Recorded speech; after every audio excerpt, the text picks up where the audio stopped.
Assalamualaikum warahmatullahi wabarakatuh. Perkenalkan, nama saya Dinda Rosita Dewi dari Prodi Ilmu Komunikasi Untak Surabaya. Di sini saya akan menjelaskan tentang variabel penelitian. Pemahaman terhadap variabel dan hubungan antara variabel merupakan salah satu kunci penting dalam penelitian kuantitatif. Posisi variabel yang sentral menempatkan sebagai dasar dari semua proses penelitian, mulai dari perumusan masalah, perumusan hipotesis, pembuatan instrumen, pengumpulan data, sampai pada analisisnya. Variabel kategori dan dimensi. Sebagai konsep yang mengandung nilai, variabel dapat dikelompokkan pada variabel kategori dan variabel dimensi. Kedua jenis variabel ini dapat dijelaskan sebagai berikut. Variabel kategori adalah konsep yang memiliki beberapa gejala yang dapat dibedakan satu sama lain berdasarkan label, atribut, atau unsur formal dari gejala itu. Variabel kategori adalah variabel mengandung nilai-nilai yang dapat diutarakan dalam bentuk angka, tetapi dalam bentuk kategori-kategori. Karena itu, variabel ini disebut juga variabel kualitatif. Include terms atau individu-individu yang terdapat pada konsep itu dikelompokkan berdasarkan ciri tertentu tanpa melihat peringkatnya. Jadi, pada dasarnya tidak ada kelebihan peringkat nilai satu subhimpunan dari subhimpunan lainnya. Karena itu, individu-individu yang termasuk dalam subkategorinya hanya mungkin dihitung secara nominal, dan perbedaan antara satu sama lain hanya karena ciri atributnya, bukan harganya. Contoh variabel kategori ini adalah jenis kelamin, memiliki dua gejala, yaitu laki-laki dan perempuan. Perbuatan kategori yang terbaik adalah dengan merujuk teori yang sudah ada. Tetapi jika sistem kategori yang baku belum ditemukan, maka seorang peneliti dapat membentuk kategori sendiri. Pada era perkembangan ilmu yang pesat belakangan ini, para peneliti telah berusaha untuk mengkuantifikasi variabel-variabel kualitatif. Menurut para ahli ini, terdapat beberapa jenis variabel kualitatif yang dapat dihitung dengan angka-angka, sekalipun tetap menyadari bahwa tidak semuanya dapat diangkakan. Cara yang lazim digunakan untuk mengkuantifikasi variabel kuantitatif adalah dengan membentuk indeks dan skala. Nah, kalau variabel dimensi adalah konsep yang menunjukkan suatu gejala berdasarkan nilai atau tingkatan. Ini berarti bahwa variabel dimensi itu mengandung dimensi-dimensi yang dimana diukur atau diberi skor dengan angka. Karena itu variabel dimensi disebut juga variabel kualitatif.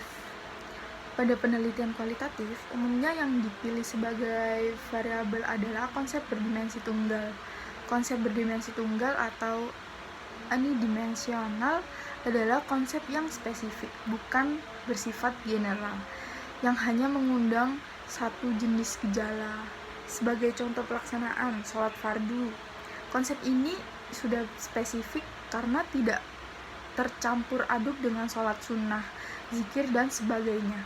Jika variabel penelitian adalah seperti pengalaman agama, maka konsep ini termasuk kategori berdimensi majemuk atau multidimensional. Istilah variabel dapat diartikan sebagai suatu yang dapat beragam atau bervariasi. Artinya, kata ini menunjukkan bahwa variabel merupakan sesuatu yang di dalamnya terdapat atribut-atribut dimensi atau nilai-nilai yang beragam. Kerlinger mendefinisikan variabel sebagai suatu sifat yang dapat memiliki bermacam nilai. Pada intinya, penelitian ilmiah adalah mencari hubungan antara variabel, sedangkan data-data yang dapat diperoleh dari lapangan merupakan unsur-unsur yang akan mencantumkan apakah variabel-variabel tersebut memiliki hubungan atau tidak. Dalam hubungan antara variabel ini ada beberapa jenis hubungan yang perlu diketahui, yaitu ada hubungan simetris, terus hubungan timbal balik, dan hubungan asimetris. Hubungan simetris terjadi apabila keduanya adalah akibat dari suatu faktor yang sama. Misalnya meningkatkan pengguna internet di kalangan masyarakat dengan naiknya jumlah surat kabar merupakan dua variabel yang tidak saling dipengaruhi, namun diakibatkan oleh faktor yang sama, yaitu meningkatkannya kebutuhan informasi di tengah masyarakat. Yang kedua variabel terkait secara fungsional, misalnya hubungan antara petani dan cangkul, terus hubungan guru dan murid, dan dokter dan pasien, dan sebagainya. Variabel mempunyai hubungan karena kebutuhan semata-mata. Misal, secara kebetulan semua murid berkacamata gemar membaca. Hubungan antara variabel murid berkacamata dengan gemar membaca adalah hubungan simetris. Hubungan timbal balik merupakan hubungan antara dua variabel yang saling timbal balik. Maksudnya itu adalah ada satu variabel yang dapat menjadi sebab dan juga akibat terhadap variabel lainnya.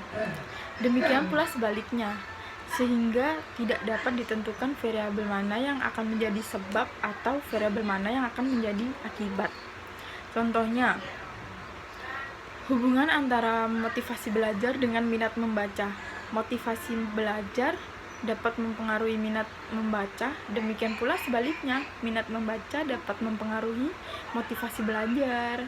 Hubungan asimetris adalah hubungan antara variabel, yakni suatu variabel mempengaruhi variabel lain, namun sifatnya tidak sama, tidak timbal balik gitu. Pada dasarnya, inti pokok analisis sosial terletak pada hubungan asimetris ini. Misalnya, hubungan antara keamanan suatu negara dengan penanaman modal asing. Keamanan suatu negara akan dipengaruhi tingkat penanaman modal atau investasi asing di negara tersebut. Tingginya angka pengangguran dapat mempengaruhi tingkat kriminalitas di masyarakat.